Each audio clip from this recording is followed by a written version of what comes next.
सरकारले फुटाएर फुट्छ ल काङ्ग्रेसलाई फुटाउन न कसले फुटाउन सक्छ काङ्ग्रेस फुटाए हुन्छ ल रिसले अर्काले फुटाएर फुट्छ भने नेपाली काङ्ग्रेसलाई अहिले फुटाऊ त्यो होइन नि त अर्काले फुटाएर काङ्ग्रेसले फुटाएर सबै पार्टी फुट्ने हैनन् आफ्नै कारणले विशेष गरी केपीजीकै कारणले अब त्यो पार्टी फुटेको जगजाहेर छ दुनियाँलाई जगजाहेर छ काँडा काङ्ग्रेस तर सजिलो बनाइदिने काम त गर्यो नि 40 बाट 20% मा झार दिएर संख्या पुर्याइदिएर निर्दलीयता हुँदैन नि त लोकतन्त्रमा दलमा प्रक्रिया पुर्याएर त्यसो भन्दै नि 40 कायम गर्ने को हो त तपाईहरु होइन त आफै बुझे समयको आवश्यकता हो नि त कहिले 40 होला कहिले 60 होला कहिले 20 होला आवश्यक पर्यो भने 10 पनि हुन सक्छ त्यो त समयले ल्याउने कुरा हो विपक्ष छैन भनिन्थ्यो अहिले नेकपा एमाले राम्रैसँग प्रतिपक्षको भूमिका खेलिरहेको अवस्था हो राम्रो तपाईहरुले युवानेर देख्नुभयो काँदै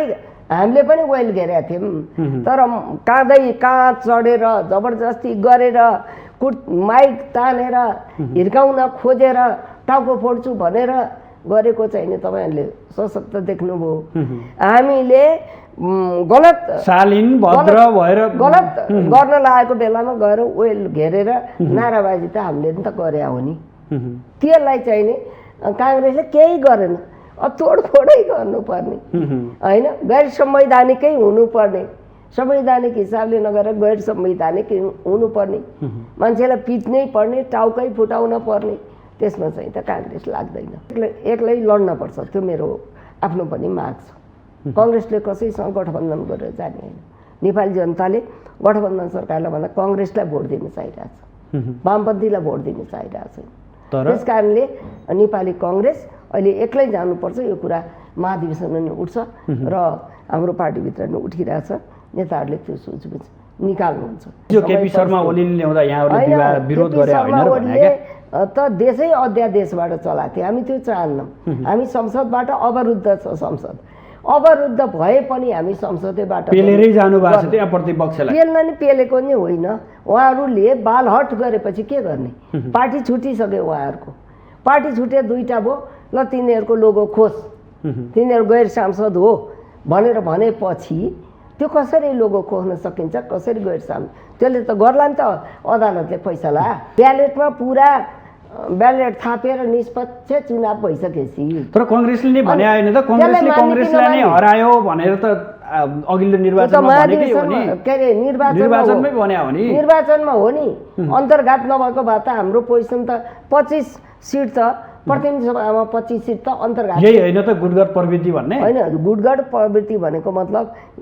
आफ्नो यस्तो भएको छ कि अब त्यो त व्यक्तिगत इन्ट्रेस्ट क्या तलका साथीहरुको पनि म नभए अर्कोलाई आउनै नदिम भन्ने मूलबाटै तपाईले यसरी सिकाएर पठाउनु भएको छ त किन हुँदैन त अब चाहिँ नि अलिकति अनुशासनमा नि कडाई गरेर चाहिँ नि जानुपर्छ त्यो पार्टीलाई चाहिँ नि यस्तो लथालिङमा आउँदो निर्वाचनमा नेपाली कांग्रेसले बहुमतका साथ सशक्त रूपमा अगाडि हाउसमा आउनुपर्छ र आउँछ पनि त्यसको लागि अलि अनुशासनमा कडाई चाहिँ गर्नुपर्छ तर देउवा नेतृत्वको सरकार जति लम्ब्यो त्यति नेपाली कांग्रेसलाई घाटा छ भनेर पनि भन्छन् त्यो अनि अर्को नेतृत्वको कसको नेतृत्वको आउन सम्भव छ त काँडा घाटा छ लचिलो भएर देउपाले स्थानीय 18 वर्षसम्म निर्वाचन हुन नसकेको स्थानीय निर्वाचनको गराएको निष्पक्ष खोज्छन् सबै सुख भने सुख त्यो कहाँ छ आफू मिठाईहरूलाई दिनु चाहन्छ आफै हारेर पनि लोकतन्त्रको लागि हार्छ भनेर त थाहा थियो त दुईटा सशक्त पार्टीहरू मिलेपछि हारिन्छ भन्ने थाहा पाउँदै पनि कहाँ धाँधली गर्यो कांग्रेसले कहाँ के गर्यो हारिन्छ भने पनि त्यसलाई स्वीकार गरेर पद्धतिलाई बचाउनको निमित्त सधैँ कांग्रेसलाई कहिले हारिएला कहिले जितिएला आदरणीय दर्शकबिन नमस्कार आजको सन्दर्भ कार्यक्रममा यहाँहरूलाई हार्दिक स्वागत छ म सुदर्शन आचार्य दर्शकबिन आजको सन्दर्भमा आज हामी नेपाली कांग्रेसकी नेत्री प्रतिनिधि सभा सदस्य तथा नेपाल महिला संघको केन्द्रीय अध्यक्ष उमा रेग्मीलाई अतिथिको रूपमा स्टुडियोमा निम्त्याएका छौं वर्तमान सरकार गठन भएको 71औं दिन पुगिसक्दा पनि मन्त्री परिषदले पूर्णता पाउन सकेको छैन कांग्रेसको नेतृत्वमा सरकार छ तर गठबन्धन बीच अझै पनि सहमति जुट्न नसक्दा मन्त्री परिषदले पूर्णता पाउन नसकेको भनेर बताइएको छ। यद्यपि यसभित्रका विविध आयामहरू पनि जोडिएका छन्, जसलाई विभिन्न राजनीतिक दलका व्यक्तिहरूले आफ्नै तर्फबाट आफ्नै तर्कले चाहिँ विश्लेषण गरेको अवस्था छ। अर्कोतर्फ नेपाली कङ्ग्रेसको 14औं महाधिवेशनको चटारो छ। वडा तहका महाधिवेशनहरू सम्पन्न भइसकेको अवस्था छ। केही जिल्लाका वडाहरूमा भने अझै बाँकी छ। यसरी हेर्दा नेपाली कङ्ग्रेसभित्र पनि क्रियाशील विवादलाई लिएर केही मतान्तरहरू बाँकी नै छन्। क्रियाशील सदस्यताको सम्पूर्ण विवरणहरू सार्वजनिक भइ नसकेको अवस्था छ। यसले पनि वडा तहको महाधिवेशन अझै केही जिल्लामा सर्ने भन्ने कुराहरू पनि बाहिर आइरहेको छ। आज हामी मूलतः यिनै विषयवस्तु उठान गर्नेछौँ। साथसाथै विशेष गरेर महिला नेत्रीलाई स्टुडियोमा निम्त्याएको हुँदा महिलाको नेपाली राजनीतिमा सहभागिता र नेपाली कङ्ग्रेसमा सहभागिता यो विषयलाई जोडतोडले साथ उठाउने प्रयास गर्नेछौँ। सर्वप्रथम उहाँलाई स्वागत गरौँ। स्वागत छ यहाँलाई माउन्टेन टेलिभिजनमा। धन्यवाद सुदर्शनजी। तपाईँसँगको अघिल्लो बसाइमा कुराकानीकै क्रममा यहाँले भन्नुभएको थियो अबको 2-4 दिनपछि कङ्ग्रेस सत्तामा आउँछ र यसलाई माधव नेपाल समूहले सहयोग गर्छ भनेर चाहिँ भन्नुभएको थियो। त्यो म ठ्याक्कै स्मरण गर्न पुगेँ। यसो नभन्दै ठ्याक्कै त्यही दृश्य देखियो यहाँनिर। कङ्ग्रेस नआउँदै भन्नुभएको थियो। त्यही दृश्य आजको दिनमा देखिएको छ। तर 71औं दिन भइसक्यो। नेतृत्व त कङ्ग्रेसले सम्हाल्या छ, तर आलोचना चाहिँ व्यापकै हुन थाल्यो। किन कङ्ग्रेस यति धेरै कमजोर बन्या? धन्यवाद सुदर्शनजी। वास्तवमा भन्यो भने यो 5 वर्षलाई नेपाली काङ्ग्रेसलाई प्रतिपक्षमै बस्ने भूमिका नेपाली जनताले दिएको। तर पार्टी नेकपा थियो पहिला। नेकपा पार्टीका प्रधानमन्त्री तत्कालीन प्रधानमन्त्री केपी शर्मा ओलीले आफ्नै अरू कारणले होइन, उहाँले चलाउनै दिएन, अरूले नदिएको होइन, प्रतिपक्षले त अत्यन्त शालीनतापूर्वक भद्र प्रतिपक्ष भनेर भनिन्थ्यो त्यो बेला। एकदम भद्र प्रतिपक्ष, शालीनतापूर्वक प्रतिपक्षले चाहिँ नि रचनात्मक सहयोग गरेको थियो। तपाईँहरूलाई पनि थाहा छ यो कुरा। तर कुरा के छ भने आफ्नै पार्टीभित्र व्यवस्थापन गर्न नसक्नका कारणले, आफ्नै पार्टीलाई मिलाउन नसक्नका कारणले, केपी ओलीको अलिकति हैकमवादी प्रवृत्तिका कारणले, आफ्नै पार्टी सम्हाल्न नसकेका कारणले कि उहाँले दुईचोटि हाउस डिजल्भ गर्नुभयो। डिजल्भ गरिसकेपछि नेपाली काङ्ग्रेसको इतिहास के छ भने हरेक इतिहासको मोडमा आजसम्म नेपाली काङ्ग्रेसले अप्ठ्यारो परे देशलाई, जनताका अधिकारहरू खोसिए भने जहिले पनि जोखिम मोलेर भए पनि नेपाली काङ्ग्रेसले नेतृत्व प्रदान गरेको छ। कुन पपुलर हुन्छु नपपुलर हुन्छु त्यसको काङ्ग्रेसलाई धेरै कुरा छैन, प्रभाव धेरै छैन प्रभाव धेरै छैन। र काङ्ग्रेसले चाहिँ नि जिम्मेवार पार्टीको, लोकतन्त्रवादी पार्टीको हिसाबले चाहिँ त्यो जिम्मेवारी वहन गर्दै आएको। चाहे 7 साल हेर्नुहोस्, चाहे के अरे चाहिँ नि 45-46 को आन्दोलन हेर्नुहोस्, 62-63 जे हेरे पनि जहिले पनि एउटा जिम्मेवार पार्टी, लोकतान्त्रिक पार्टीको रूपमा देश र जनताको हितको निमित्त काम गर्दै आएको। अब हामी सङ्ख्यामा थोरै थियौँ। अहिले हामीलाई प्रतिपक्षकै पिर्कामा राखेका थिए नेपाली जनताले। र पनि परिस्थिति के आयो भने सम्हाल्नै नसकेर पटक पटक निर्वाचनमा जाने, यो सिस्टमकै प्रति पनि यत्रो मेहनतका साथ लोकतान्त्रिक गणतन्त्र आएको, यो सिस्टमकै प्रति पनि अत्यन्त खतराको अवस्था आयो। सिस्टममा खतरा आएपछि मुलुकका प्रति पनि खतराको स्थिति देखियो। त्यसले गर्दा मुलुकलाई जोगाउनको निमित्त, लोकतान्त्रिक पद्धतिलाई जोगाउनको निमित्त नेपाली काङ्ग्रेसले बाध्यात्मक परिस्थितिमा, बाध्यात्मक आवश्यकता भएर अगाडि चाहिँ नि सर्नुपर्ने अवस्था भयो। त्यस कारणले अब गठबन्धनका अरू पार्टीका साथीहरूले पनि, माओवादी पार्टी अनि जनता समाजवादी पार्टी यो त कङ्ग्रेसलाई एक किसिमको अवसर नै हो भनौँ। त्यो पार्टीहरूले पनि ल अब कङ्ग्रेसले नेतृत्व लिइदिन पर्यो भने पटक पटक हाम्रो सभापति अझै धेरै इच्छुक हुनुहुन्थ्यो तैपनि पटक पटक भएपछि अब राष्ट्रको निमित्त म पछाडि काङ्ग्रेसले पछाडि खुट्टा लाउनु हुँदैन भनेर यो नेतृत्व लिएको। अब एकमना सरकार केपी ओलीले एकमना सरकार थियो, त्यत्रो प्रचण्ड बहुमत थियो। अब अहिले पो माओवादी अदालतले छुट्याइदियो त, नत्र त उनीहरू त मर्ज भएर तत्कालीन नेकपा त शक्तिशाली नै थियो र एउटै पार्टी थियो नि त। त्यस्तो शक्तिशाली पार्टीले नेतृत्व आफ्नो पार्टीभित्र व्यवस्थापन गर्न नसके, नेतृत्व गर्न सकेन भने यो त गठजोडको पार्टी हो, यो त के अरे चाहिँ नि गठबन्धनको पार्टी हो होइन। विभिन्न दलहरूको बिचको हरेक किसिमको समस्या, हरेक किसिमको आवश्यकता त्यसलाई चाहिँ नि मध्यनजर गर्नै पर्छ। त्यो गरेन भने गठबन्धन टुट्छ, गठबन्धन टुट्यो भने त्यही अस्थिरता आउँछ। त्यस कारण मुलुकलाई फेरि अस्थिरताकै भुमरीमा नपार्नको निमित्त बडो लचिलो भएर, बडो सुझबुझका साथ, बडो धैर्यताका साथ यो चाहिँ नि गठबन्धन सरकार चलाउनु पर्छ।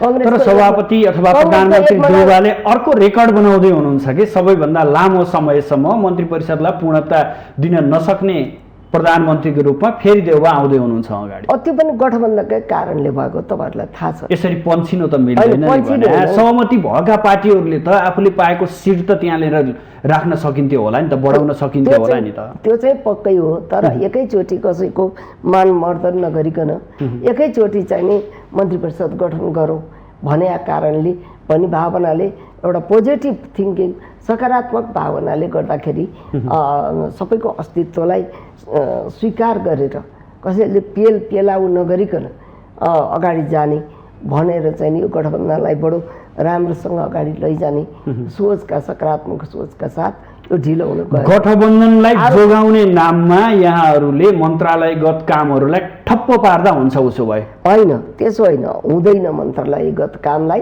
अब काम त अहिले पनि मन्त्रालय खाली छन्, पक्कै पनि भएकामा राम्रो एक्टिभली काम भएकै छ।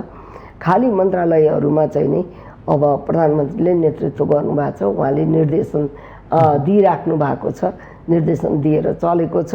तर पनि मन्त्रीमण्डल छिटोभन्दा छिटो गठन गर्नुपर्छ। कहिलेसम्म अब विलम्ब गर्नुहुन्न। कहिलेसम्म हुन्छ यो पनि भन्नु? छिटोभन्दा छिटो हुन्छ। यो अलिअलि अदालतको फैसला सुनवाई आजै एउटा गठबन्धनको एउटा घटकको बारेमा निक्लेको क्वेसन्स यो आजै आइहाल्ला, आशा गरौँ।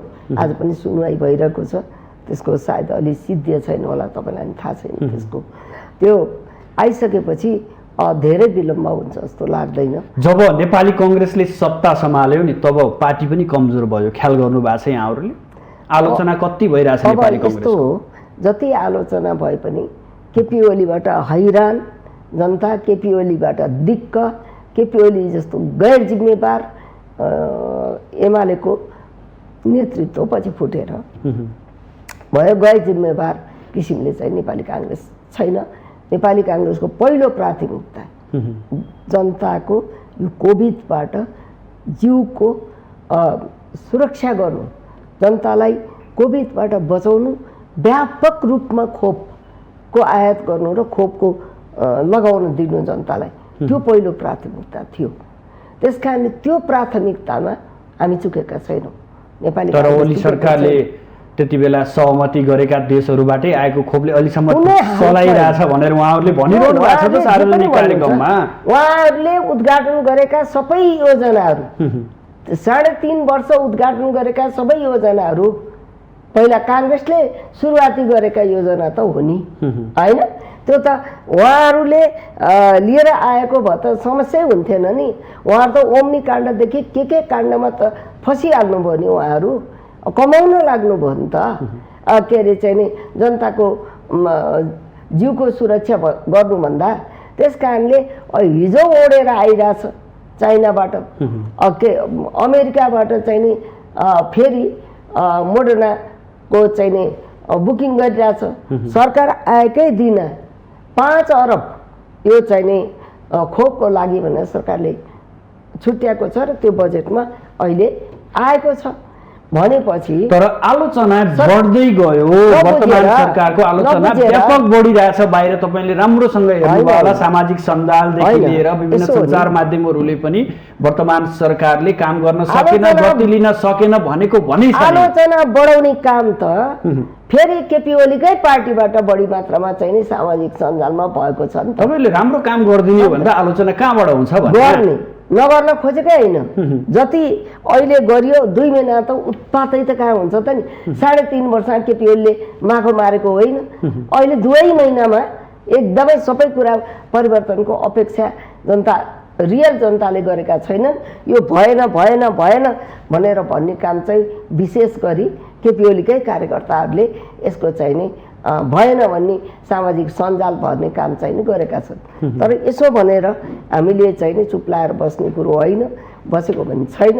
अब मन्त्रीमण्डलले छिटोभन्दा छिटो पूर्णता पाउनुपर्छ र पाउँछ, किनभने त्यही गठबन्धन सरकारको अब अदालतको एउटा घटकको अदालतमा त्यो प्रक्रिया सकिसकेपछि पाउँछ भन्ने यहाँको मनसा हो। यसो भन्दै गर्दा अहिले अर्को प्रश्न नेपाली कङ्ग्रेसलाई के उठ्याछ भने एउटा गठबन्धन बनाएका छन्, त्यसमा कम्युनिस्ट पनि छन्, कङ्ग्रेस पनि छन्। कस्तो गठबन्धन बनायो होला यो 5 दलीय गठबन्धन, जसमा आफूलाई प्रजातन्त्रको हिमायती ठान्ने नेपाली कङ्ग्रेस पनि छ, अर्का कम्युनिस्ट पार्टीहरू पनि छन्।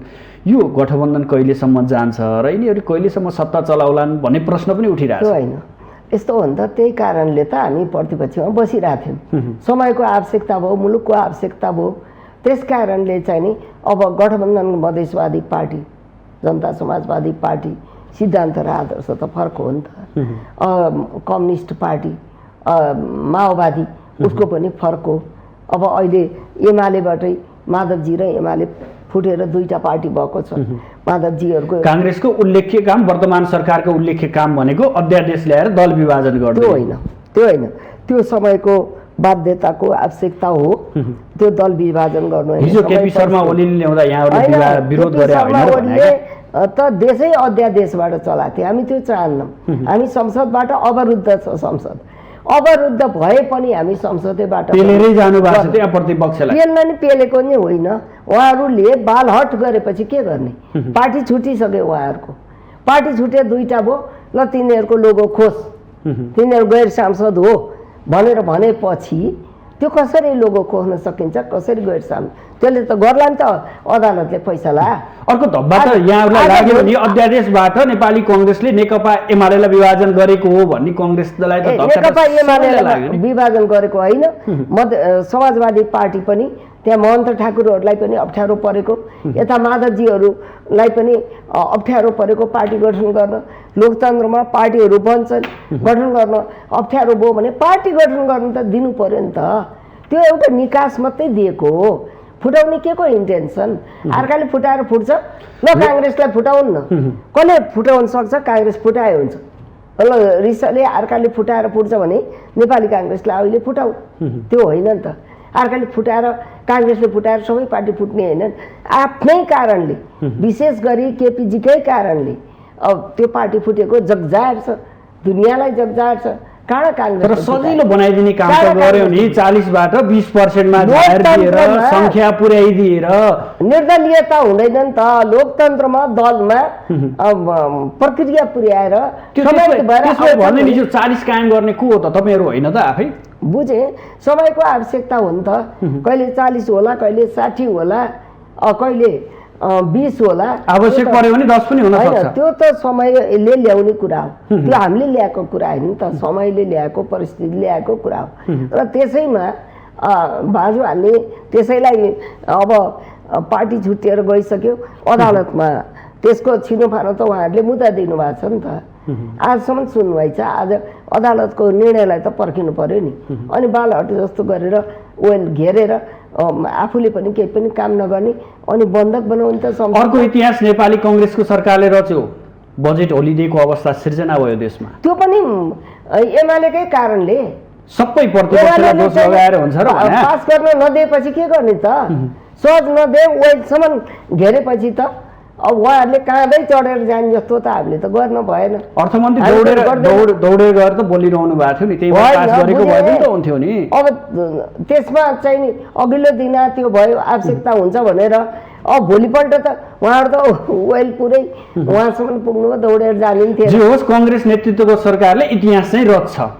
इतिहास रच्छ भने सकारात्मक इतिहास रच्छ, त्यस्तो नकारात्मक इतिहास नकारात्मक इतिहास रचिसक्यो।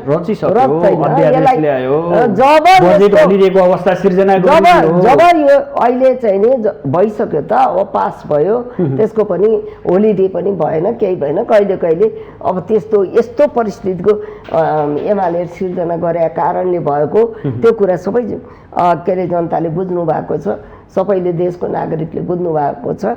र अब चाहिँ नि नेपाली काङ्ग्रेसले सकेसम्म अब यो कोर्टको फैसलापछि छिटोभन्दा छिटो मन्त्रीमण्डल गठन गरेर कामयाब बनाउनु पर्यो सबै। उसो भए भनिदिनुहोस्, अब संसद सहज रूपमा कहिलेदेखि सुचारू हुन्छ त? कोर्टको फैसला आएपछि त मान्नु पर्यो नि एमाले नि, कोर्टको फैसला नआउन्जेल भन्ने कुरा न हो। उहाँहरू त सभामुखमाथि मात्रै कोर्टको फैसला आइसकेपछि त सभामुखले कारबाही गरेन भन्ने कुरा न हो हैन। कारबाही गर्न पर्ने कि नपर्ने भने त कोर्टले सभामुखलाई नै हटाउनु पर्छ भन्ने मागहरूले पनि त उहाँहरूले प्रक्रियामा आउनु पर्यो नि त। सभामुखलाई हटाउने प्रक्रिया छ नि त, उहाँहरू प्रक्रियामा आउनु पर्यो। अब सभामुखले कारबाही गरेन भन्ने क्वेसन त अब आजै टुङ्गिन्छ कि भोलि टुङ्गिन्छ, अदालतमा छ। आज पनि सुनवाई भइरहेछ, यति बेला नि भइरह होला सुनवाई।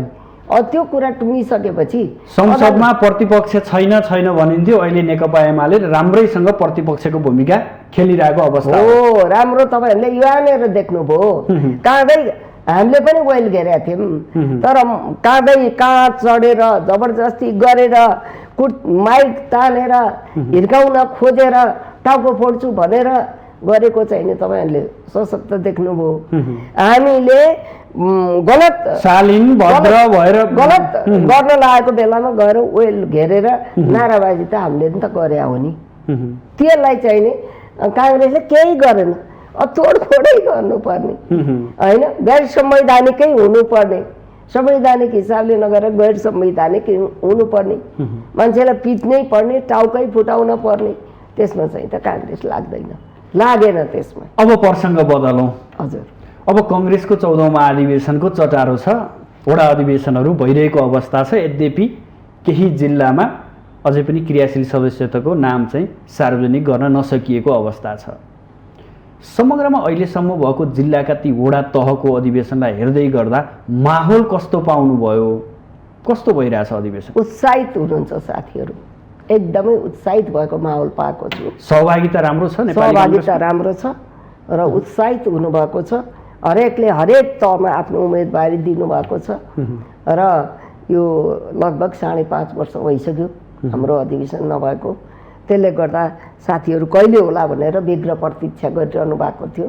त्यो प्रतीक्षाको घडी आएको, आफ्नै घर दैलोमा आइपुग्दा धेरै उत्साह भएर साथीहरूको नयाँ सदस्यहरूको आकर्षण कति देखियो? नयाँ सदस्यहरूको आकर्षण कति देखियो? 50% नयाँ सदस्यहरू छ त। 8 लाख क्रियाशीलमा 4 लाख नयाँ, 4 लाख पुरानो जस्तो अवस्था छ। सक्रियतापूर्वक सहभागी भएको पाउनुभयो यहाँहरूले? यस्तो कोभिडमा पनि, कोभिडको बेला छ नि त, कति साथीहरूलाई कोभिडै लागेको छ, यही कारणले पनि कोभिड लागेको छ। तर पनि परवाह नगरिकन साथीहरू चाहिँ उत्साहका पूर्वक निर्वाचनमा अधिवेशनमा महाधिवेशन त केन्द्रको अधिवेशनमा वडा अधिवेशनदेखि एकदम सक्रियतापूर्वक भाग लिनु भएको छ। तर केन्द्रमा यहाँहरूले भाँड भैलो नै मचाइदिनु भयो नि त। अझैसम्म केही जिल्लाका क्रियाशील सदस्य विवरण सार्वजनिक गर्नु भएको छैन। त्यो हुन्छ, त्यो किन हुन्छ भने यता अधिवेशन हुँदै गर्छ, जति जिल्लामा भयो नि त्यो जिल्लाहरूमा चाहिँ नि अधिवेशन लगभग 60-64 जिल्लामा भइसक्यो। त्यो चाहिँ नि अधिवेशन हुँदै गर्छ। आज नभएका जिल्ला यहाँ काठमाडौँदेखि काभ्रेदेखि लिएर कतिपय जिल्लामा भइरहेको अवस्था पनि छ, आजै भइरहेको छ। अब बाँकी रहेको क्रियाशीलको छिटै आज भोलितिर टुङ्गो गरेर के अरे चाहिँ नि उसलाई नेतृत्वलाई निर्वाचन समितिलाई बुझाएर त्यो पनि चाहिँ नि हुन्छ र पुरा हुन्छ। र अब प्रक्रिया जहाँ 9 गते यहाँहरूले भन्नुभएको छ नि गाउँनगरमा अधिवेशन नगर 9 गतेको अधिवेशन नगर पक्का अधिवेशन हुन्छ सम्पन्न हुन्छ। पक्का हुन्छ। म पनि जाँदैछु त्यसैमा चाहिँ नि भोट हाल्न भाग लिन म पनि जाँदैछु। अझै केही जिल्लाको सदस्यता सार्वजनिक भएको छैन हुन्छ त्यो आजभोलि नै हुन्छ। रातो दिन समितिका साथीहरू खटिरहनु भएको छ। किन कङ्ग्रेसले यति ढिला गरे भने यो पटक? अब यो पटक भन्नुभन्दा नि यो चाहिँ अलिकति प्रक्रिया नमिलेकै हो। किनभने अधिवेशन आउनुभन्दा 6 महिना अगाडि अथवा 1 वर्ष अगाडि रोक्नु पर्थ्यो, रोक्नु नै पर्थ्यो।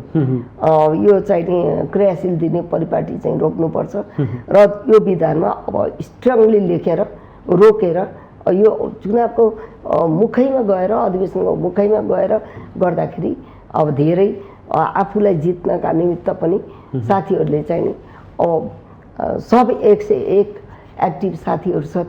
अब धेरै भर्नुभयो, त्यस कारणले चाहिँ कसैको कमी भयो भनेर कसैको बेसी भयो भनेर झै झगडा अलिअलि हुन्छ नै एउटा जीवन्त पार्टीमा। अब त्यो तर आफू निकट आफ्ना मान्छेको मात्रै सदस्यता बनाइदिने प्रविधि चाहिँ काङ्ग्रेसमा बढ्यो हुन्छ। 8 लाख सदस्यता छ, आरोप त त्यही छ नि। 8 लाख सदस्यता को नजिक हुने सबै काङ्ग्रेसहरू स्वतस्फूर्त रूपमा वडाबाट चाहिँ नि सदस्य लिएर आउनु भएको छ। कहाँ आफ्नो हुन्छ? तपाईँको सभापतिको गृह जिल्लामा भएको विवाद के हो त उसो भए? अब त्यहाँ चाहिँ अलिकति विवाद थियो। अब निर्वाचन समितिले गएर अधिवेशन गराएर आइसकेपछि त्यसलाई विवाद मान्नु हुँदैन। तर वरिष्ठ नेता रामचन्द्र पौडेलले फेरि गर्नुपर्छ भनेर त सभापतिलाई भेट्नु भएको थियो। हरेक जिल्लामा सानोतिनो विवाद रहिरहन्छ। अब जसले हार्छ त्यसको विवाद हुन्छ अनि फेरि दोहोऱ्याउँदै गयो भने अधिवेशन कहिले हुन्छ? तपाईँहरूको केन्द्रीय पार्टी कार्यालयमा धरना छ अझै पनि, सम्बोधन गर्नु पर्दैन भने तपाईँहरूले? त्यही त सम्बोधन गरेर क्रियाशीलको लागि धरना हो। अब त्यही त सम्बोधन गरेर धेरै साथीहरू त गइसक्नु, तराईका केही जिल्लाहरूको बाँकी छ, तराईको केही जिल्लाहरूको बाँकी छ। त्यसमा पनि त्यो क्रियाशीलको टुङ्गो लाग्ने बित्तिकै उहाँहरू पनि चुनावमा गइहाल्नुहुन्छ। अघिल्लै महाधिवेशनको क्रियाशील सदस्यताकै नामका आधारमा गर्ने भन्ने कुरा हो अब विवाद रहेका जिल्लाहरूको? त्यसो होइन, सल्टाउनुहुन्छ। सल्टिन्छ यो समस्या? सल्टिन्छ, छिट्टै सल्टाउँछु भन्नुभएको छ नि त। हिजै सिटौलाको सुन्दै थिएँ मैले, नेता कृष्ण प्रसाद सिटौलाको। नेताहरूले त भन्नुहुन्छ क्या भन्ने गर्ने पनि त उहाँहरूले हो नि। मिनेन्द्र रिजाल, रमेश लेखक, कृष्ण प्रसाद सिटौला त्यो कमिटीमा उहाँहरू हुनुहुन्छ नि त। उहाँहरूले सल्टाएर दिइरहनु भएको छ त। 1 नम्बर प्रदेशको पनि त्यत्रो विधि सल्टाएर दिनुभयो। यही काठमाडौँको काभ्रेको यतैतिर पनि थियो विवाद, त्यो पनि सल्टाएर दिनुभयो भनेपछि त्यो पनि सल्टाएर दिनुहुन्छ। त्यसमा धेरै विवाद किन गर्ने? अब त्यसो भए नेतृत्वको कुराकानी गरौँ। हजुर, बरु दर्जन जति आकाङ्क्षीहरू देखिनुहुन्छ। यसो सरसर्ती नामहरू तस्विरहरू हेर्दै गर्दा तर कल्याण गुरुङले औपचारिक घोषणा गर्नुभएको छ सभापति भनेर, नभए अरूले अझैसम्म सार्वजनिक रूपमा म यो पदको उम्मेदवारी भनेर नेतृत्वको लागि भन्नुभएको छैन। यद्यपि त्योभन्दा तल पदाधिकारीका पदहरूमा सार्वजनिक केही नेताले सार्वजनिक गरेको अवस्था छ।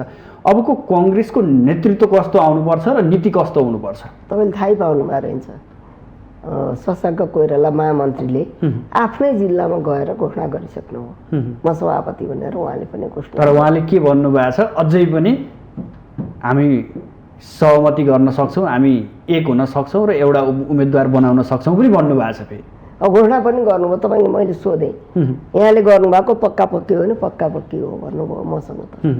मैले हाउसमै भेटेको थिएँ। उहाँले घोषणा गर्नुभएको छ। अब के होला, भोलि त विड्र गर्न पाइहालिन्छ, जसले नि विड्र गर्न पाइन्छ। र अब को उम्मेदवार हुन्छ त घोषणा नगरिकन त भन्न सक्ने अवस्था भएन। आकाङ्क्षीहरूका तस्विर त यहाँले छर्लङ्ग देख्नु भएको छ नि? आकाङ्क्षीहरू त देख्छु, आकाङ्क्षीहरू देखिएको छ, गाईगुई कुरा पनि आएको छ। तर अहिले उहाँ महामन्त्रीज्यूले र कल्याण गुरुङले चाहिँ पक्कै म सभापतिमा लड्ने भन्नुभएको छ। महामन्त्रीले चाहिँ नि उहाँ गएर नवलपुरमा गएर घोषणा गर्नुभयो। त्यो बाहेक पर्सनल भेटघाट हुँदा म उठ्छु भन्नेहरू हुनुहुन्छ कोही नेताहरू। स्वयं वर्तमान सभापति आकाङ्क्षी हुनुहुन्छ, वरिष्ठ नेता आकाङ्क्षी हुनुहुन्छ। त्यो बाहेक विमलेन्द्र निधि, विमलेन्द्र निधिले पनि आफ्नो कार्यालय उद्घाटनको सन्दर्भमा म सभापतिमा उठ्छु भनेर उहाँले पनि घोषणा गरिसक्नुभयो। तर हाम्रो समूहबाट के हुन्छ भनेर त फेरि त्यहाँनिर थपिरहनु भएको छ नेताहरूले। भन्नुभएको छैन, म उठ्छु नै भन्नुभएको देवेन्द्र नेतीले, उठ्छु भन्नुभयो। गोपालमान आदरणीय नेता गोपालमान श्रेष्ठले पनि म पनि उठ्छु भनेर भनिरहनु घोषणा गर्नुभएको छ।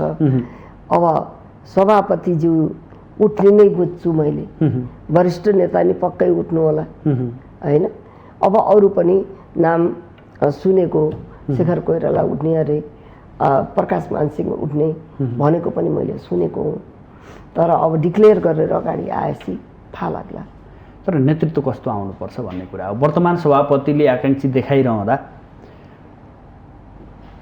त्यहीँबाटै नेतृत्व खोज्ने प्रयास नेपाली कङ्ग्रेसले गर्ने हो अथवा अब अर्को पुस्ता आउनुपर्छ, अरू नेतृत्व गर्नुपर्छ भन्ने? मैले अर्को पुस्ता आउनुपर्छ भनेर नि हुँदैन। मैले के अरे चाहिँ नि रामचन्द्र पौडेल शेरबहादुर दाई नै पहिलो पुस्तै आउनु पर्छ भनेर नि हुँदैन। मेची महाकालीबाट तर अभियान चलाउने त तपाईहरु जस्ताले हो नि भने। सुन्नुस्, एउटा निर्वाचन क्षेत्रबाट 25 जना आउने हो महाधिवेशन प्रतिनिधि।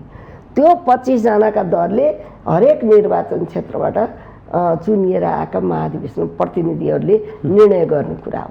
महाधिवेशन प्रतिनिधिले पहिलेको पुस्तै चाहिन्छ भन्ने महसुस गरे भने मुखले मात्रै बोलेर हुन्न, पहिलेकै पुस्ता आउनुहुन्छ। हाम्रो विधानमा उमेरको लिमिटेसन छैन, उमेरको लिमिटेसन राखिएको छैन। पहिल्यै पुस्ता आउन सक्नुहुन्छ। होइन, अब परिवर्तन गर्नुपर्छ, पहिलोभन्दा दोस्रो पुस्ता आउनुपर्छ, तेस्रो पुस्ता आउनुपर्छ। उहाँहरूले भोट हालेर डिसाइड गर्नुभयो भने उहाँहरू आउनु। तर तपाईहरु त नेता हो नि भने तल्लो तहका नेताहरूले त यहाँहरूलाई सोध्छन् नि, उमा दिदी हामी कतापट्टि लाग्ने हो, हामी कसरी अगाडि बढ्ने हो सोधिरहेको अवस्था हुन्छ नि। भोट हालेर हाम्रा मेची महाकालीका महाधिवेशन प्रतिनिधिको जुन अधिकार छ, भोटको अधिकार छ, उहाँहरूको अधिकारलाई उछिनेर मैले यही हुनुपर्छ भन्न कसरी सक्छु? जोगिन खोजे होइन, त्यसो भन्नै हुन्न। कसैले नि यो हुनुपर्छ भन्न हुँदैन। युवा पुस्ता ल्याउनु पर्छ भने नि महाधिवेशन प्रतिनिधिहरूले छान्न पर्यो। तर हुन्छ नि भातृ सङ्गठनले आफ्ना भेला बोलाएर हामी चाहिँ अब यो पटक यसरी जाउँ है, यसलाई सहयोग गरौँ भन्ने त विगतमा पनि देखिया हो नि। कहाँबाट भएर त्यस्तो हुँदैन नि। भातृ सङ्गठनले पनि आफ्नो भिजन हुन्छ। भातृ तथा शुभेच्छुक हामी 31 वटा सङ्गठन छ नेपाली काङ्ग्रेसमा। हाम्रो पनि भिजन होला, त्यो त छुट्टै कुरा। तर मुख्य डेलिगेट छ देश विदेशबाट आउने महाधिवेशन प्रतिनिधि, मेची महाकालीबाट आउने महाधिवेशन प्रतिनिधिहरूले निर्णय गर्ने। उहाँहरूको अधिकारलाई हामीले अहिले यो हो भनेर भोट माग्ने नेताहरूले भन्न सक्नुहुन्छ म उम्मेदवार हो, म सभापति हो, मलाई भोट यो कारणले दिनुहोस् भनेर आफ्नो योजना प्रस्तुत गरेर कङ्ग्रेसलाई यसरी नयाँ मोडेलमा लान्छु भनेर योजना प्रस्तुत गरेर भोट माग्न सक्नुहुन्छ नेताहरूले। तर उहाँहरूको अधिकारलाई हामीले होइन यही हुनपर्छ भनेर त अहिले कसले भन्न सक्छ? मैले त सक्दैन त्यसो भन्न। उसो भए भनिदिनुहोस्, नेपाली कङ्ग्रेसको नेतृत्वमा महिलाहरूले खासै आकाङ्क्षा देखाए जस्तो लागेन यो अधिवेशनमा पनि। पदाधिकारीभित्र पनि यही हामी उड्छौँ, हामी उम्मेदवारी दिन्छौँ भनेर अझै पनि कसैले खासै बोले जस्तो बाहिर सुनिँदैन। महिलाहरू किन पछाडि पर्या यो पनि प्रश्न छ। महिलाहरू पछाडि पर्नुभन्दा पनि पछाडि पारिएको छ। पितृसत्ता हाबी अझै हाम्रो पार्टीमा पनि छ। यद्यपि अग्रगमनमा कदम जम भनेर सबैलाई समेटेर अगाडि ल्याएको पनि छ, तर पनि त्यो सबै सोच पुरै परिवर्तन छ भन्न म सक्दिनँ। तर तपाईहरु पनि पछि लाग्नु भएको छ, अगाडि अरूलाई धक्काउँदै हामी अगाडि आउँछौँ भनेर पन्छ्याउँदै आउने प्रयास चाहिँ यहाँहरूले पनि गर्नु भएन क्या? त्यसो होइन। अब उठ्नका लागि उठ्ने त छुट्टै कुरा हो होइन। अन्यथा महिलाहरूको एउटा रिजर्भेसन एउटा पदमा छ, तर यसपालि त्यो बाहेक अरू पदमा पनि रिजर्भेसन हुनुपर्छ भन्ने हाम्रो माग छ। यो माग अधिवेशनसम्म जान्छ। यदि भएन भने पनि कोही न कोही महिला पदाधिकारीमा चाहिँ उठ्छ, भाइटल पदाधिकारीमा महिलाहरू उठ्छन्। त्यसलाई म अहिले यहाँ भन्न चाहन्छु, रिजर्भेसन बाहेकको भाइटल पदमा उठ्ने महिलाहरूलाई सबै महिलाले चाहिँ नै भोट हालेर कोअपरेट गर्नुपर्छ। त्यो चाहिँ नि म अहिले त यति महिलाहरू आउँछन् हरेक सेक्टरबाट। त्यसो भएको हुँदा महिलाहरूले नै भोट नहाल्ने अवस्थाको सिर्जना चाहिँ हुनु हुँदैन। म यो तपाईँको मिडिया मार्फत पनि सबै महाधिवेशन आउने दिदीबहिनीहरूलाई के अरे महिला भाइटल पदमा लडेको छ भने महिलालाई सहयोग गर्नुपर्छ। म महिला सङ्घको अध्यक्षको हैसियतले यो कुरा तपाईँले दिएको मिडियाको सहुलियत अनुसार भने। तर कुरा के छ भने यदि पार्टीले महिलालाई चाहिँ नि भाइटल पदमा उठाउने वातावरण क्रिएट गरेन भने पनि महिलाहरूले यसपालि विद्रोह गर्ने स्पष्ट सङ्केत मैले देखेको छु। अहिले महाधिवेशन प्रतिनिधि नआइकन भन्यो भने ती महाधिवेशन प्रतिनिधिबाट सिद्ध्याइदिने खेल हुन्छ। यहाँ पनि केन्द्रमा महिलाको सवालमा धेरै बोल्ने महिला नेताहरू कसलाई अगाडि बढाएको छैन नि त, त्यो गाह्रो भएको छ नि त। त्यस कारणले महिलाको सवालमा अगाडि बढ्न पनि विद्रोह गरेर भए पनि अगाडि आउँछौँ यो पालि भन्ने चाहिँ यहाँको मनसाय हो। आउँछन् पक्कै पनि, म नआउला जो कोही आउँछ, महिला आउँछ, यसपालि आउनुपर्छ र आउँछ। महिलाले अधिकार लिने हो भने सङ्घर्ष पनि गर्न सक्नुपर्छ। त्यो सङ्घर्ष गरेर अगाडि आउने महिलालाई स्याल्युट गरेर सबैले भोट हाल्नुपर्छ। उसो भनिदिनुहोस्, नेपाली कङ्ग्रेसमा गुटगत प्रवृत्ति हाबी भएको देखिन्छ। एउटा न एउटा आगो समाउने अवस्था सिर्जना भएको छ। अब आगामी महाधिवेशनबाट उमा रेग्मी कुन पदमा कसरी अगाडि आउँदैछ यो पनि भनिदिनुहोस् न। आज मैले व्यक्तिगत खासै आकाङ्क्षा राखेको छैन। तपाईँलाई भन्दा साँचो कुरो भन्दा मैले धेरै आकाङ्क्षा राखेको छैन व्यक्तिगत रूपमा। व्यक्तिगत कुरो भन्दा पनि महिला मिसनको कुरो ठुलो हो होइन।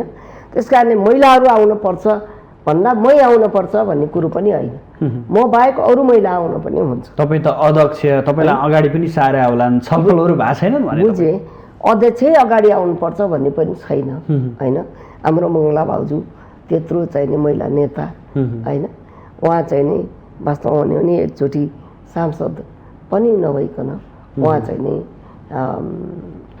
दिवंगत हुनुभएको अवस्था छ। त्यो त मान्छेको परिस्थिति समयले के ल्याउँछ भन्न सकिँदैन। तर महिला अगाडि बढ्नुपर्छ यो पार्टीमा। हामीले धेरै सङ्घर्ष गऱ्यौँ, धेरै। मैले पनि आज को अवस्थामा म आइपुगेको छु। तर महिलाहरूलाई यो एकतिहाई ल्याउनमा हुनुपर्छ भन्नेमा म पनि एउटा महत्त्वपूर्ण जोडदार आवाज उठाउने महत्त्वपूर्ण मान्छे हो।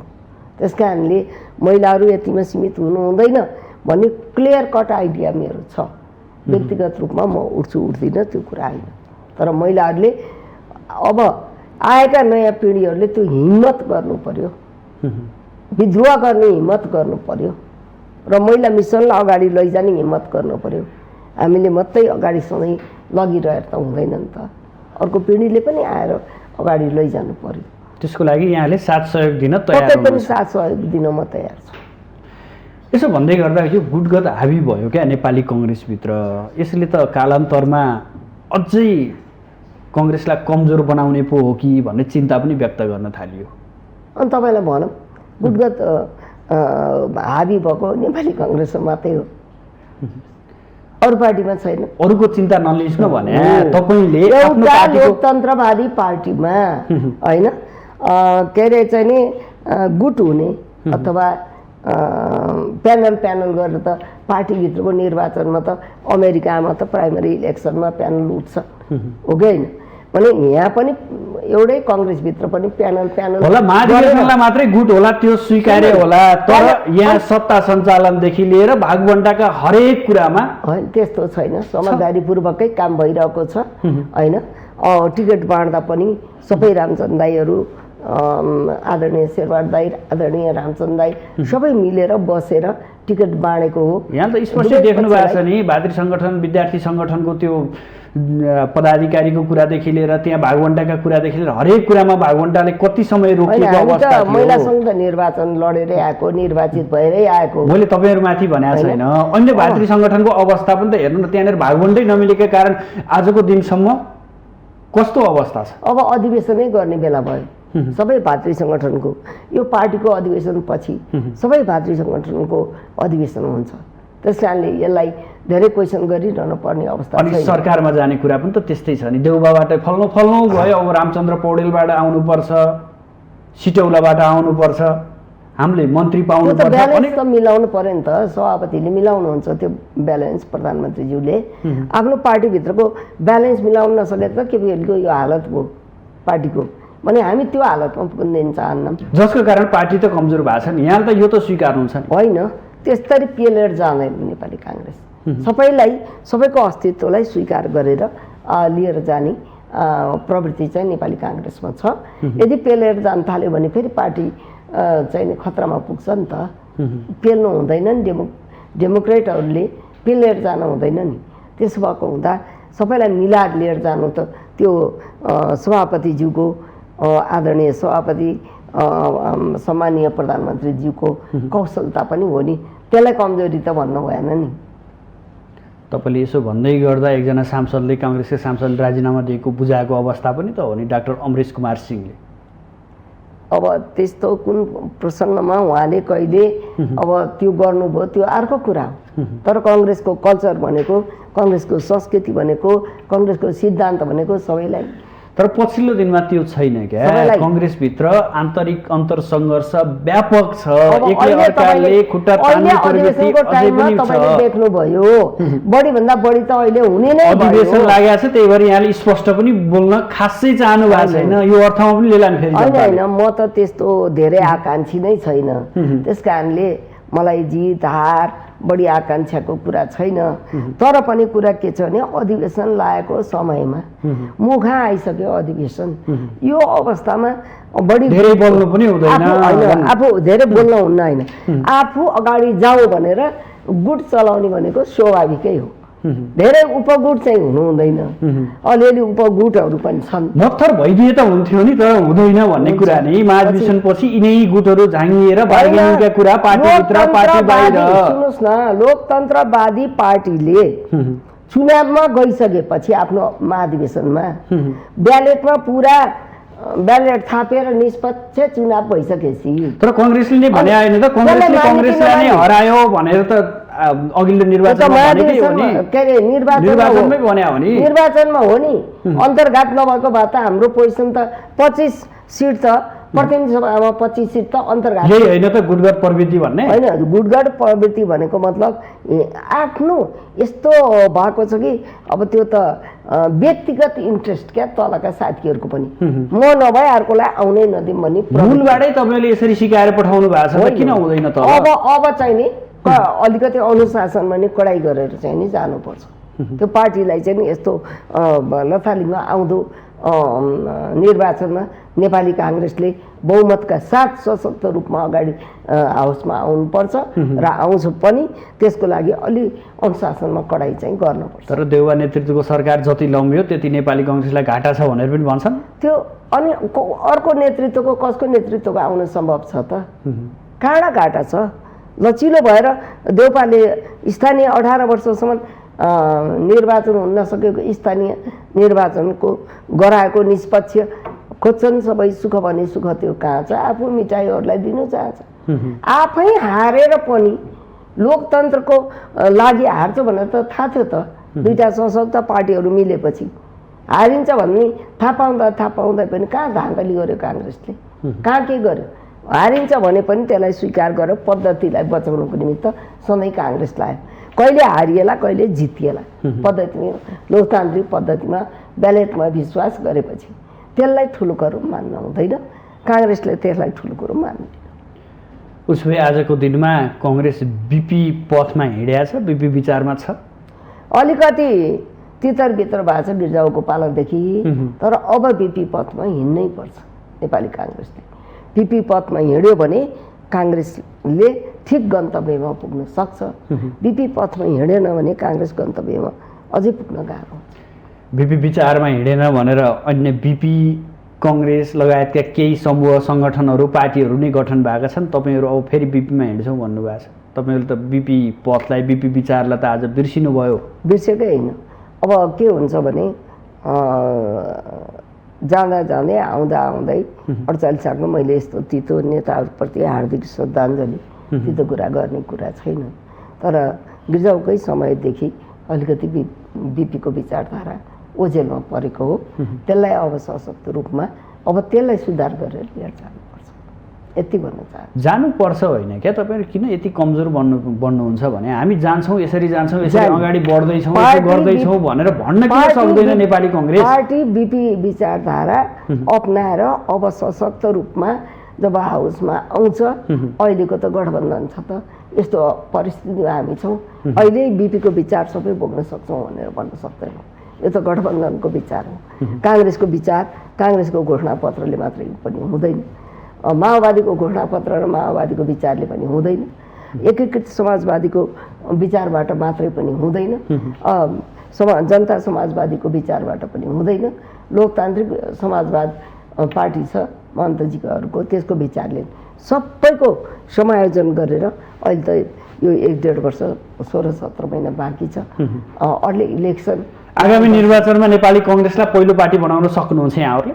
ग्यारेन्टी सक्छौँ। आधार भनिदिनुहोस् न त। ग्यारेन्टी सक्छौँ। जनताहरू दिक्क भइसकेका छन् कम्युनिस्टहरूको झगडाबाट, टुटफुट र झगडाबाट। विगतमा काङ्ग्रेसलाई पनि त हेरे हुन् नि, यो भन्दै गर्दा झगडाबाट दिक्क भएका छन् होइन। काङ्ग्रेसका केही कमी कमजोरी पक्कै भए, जस कारणले जनताले प्रतिपक्षमा पुर्याइदिए। तर अहिले आएर जनताको ढाड सिक्ने मात्रै केपी ओलीको सरकारले काम भएको छ। सपना मात्रै देखाउने, रेल ल्याइदिन्छु, के अरे चाहिँ नि पानी जहाज ल्याइदिन्छु, घर घर ग्यास पाइप ल्याइदिन्छु, सबैलाई रोजगारी दिन्छु भनेर झुट्टा आश्वासन जुन दिए, यसबाट जनता दिक्क भन्दै गर्दा काङ्ग्रेसले पो के गर्यो भनेर प्रश्न पनि त सोध्ला नि। हामीले त त्यो झुटो आश्वासन त दिँदैनौँ नि त, बरु कामै गर्दैन। त्यो काम किन नगर्ने? काङ्ग्रेसले काम गरे होइन, जे हुनसक्छ त्यो कुरा सत्य बोल्छ काङ्ग्रेस, हुन नसक्ने कुरा गर्दैन। त्यसो भए भनिदिनुहोस्, अन्ततिर पनि छौँ हामी, यो गठबन्धन कहिलेसम्म जान्छ? आगामी निर्वाचनसम्म गठबन्धन जान्छ। निर्वाचनमै त गठबन्धन नजाला, तर निर्वाचनसम्म चाहिँ नि गठबन्धन जान्छ। तर निर्वाचनमा कङ्ग्रेस छुट्टै एक्लै लड्ने सम्भावना पनि हुन्छ होइन? कङ्ग्रेस एक्लै लड्नपर्छ, त्यो मेरो आफ्नो पनि माग छ। कङ्ग्रेसले कसैसँग गठबन्धन गरेर जाने होइन। नेपाली जनताले गठबन्धन सरकारलाई भन्दा कङ्ग्रेसलाई भोट दिन चाहिरहेछ, वामपन्थीलाई भोट दिन चाहिरहेछ। त्यस कारणले नेपाली कङ्ग्रेस अहिले एक्लै जानुपर्छ। यो कुरा महाधिवेशनमा नि उठ्छ र हाम्रो पार्टीभित्र नि उठिरहेछ, नेताहरूले त्यो सोचबुझ निकाल्नुहुन्छ। तर गठबन्धन चाहिँ अहिले नपुगिरहेको अवस्थामा, जो अब गठबन्धनको सरकार चलाउनु परेको अवस्थामा अब अन्य दलहरूले त निर्वाचनमा पनि हामी यसरी सँगै जाँदैछौँ, निर्वाचनसम्म जाँदैछौँ, हामी निर्वाचनमा पनि गठबन्धन भएर अगाडि बढ्दैछौँ भनेर त भनिरहनु भएको छ। त्यो एकाध ठाउँमा हुने त हिजोको समय नि भयो, अस्तिको समय नि भयो। एकाध महत्त्वपूर्ण नेताहरू कोही छुट्यो भने ल्याउन पर्ने आवश्यकताको त कुरा छुट्टै हो। तर चितवनमा नि हामीले प्रचण्डलाई भोट हालेकै हो। तर कुरा के छ भने मुख्य रूपमा काङ्ग्रेस गठबन्धन गरेर जानु हुँदैन र जाँदैन। काङ्ग्रेस एक्लै निर्वाचनमा जानुपर्छ। नेपाली जनताको चाहना त्यो छ। लोकतन्त्रवादी पार्टी एक्लै आउनुपर्छ, काङ्ग्रेस पनि चाहना छ। हस्, उहाँज्यू यहाँसम्म आइदिनु भयो। आफ्नो महत्त्वपूर्ण समय र महत्त्वपूर्ण विचारका लागि यहाँलाई विशेष आभार। हस्, मेरो विचार राख्ने मौका दिनुभयो सुदर्शनजीलाई, माउन्टेन टेलिभिजनलाई धेरै धेरै धन्यवाद। आदरणीय दर्शकवृन्द, आज हामी विशेष गरेर वर्तमान सरकार र वर्तमान सरकारले पूर्णता पाउन नसकेको विषयलाई इङ्गित गरेर बहस गऱ्यौँ। साथसाथै नेपाली कङ्ग्रेसको आसन्न 14औँ महाधिवेशनको चटारो र नेतृत्व र नेपाली कङ्ग्रेसभित्र देखिएका केही तिक्तता र केही गुट उपगुटका प्रसङ्गहरू केलायौँ, जसका लागि आज हाम्रो स्टुडियोमा नेपाली कङ्ग्रेसकी नेत्री, प्रतिनिधि सभा सदस्य एवं नेपाल महिला सङ्घको केन्द्रीय अध्यक्ष उमा रेग्मी हुनुहुन्थ्यो। भोलि नयाँ विषयवस्तु र नयाँ अतिथिका साथ उपस्थित हुनेछु। आजलाई भने बिदा दिनुहोस्। नमस्कार।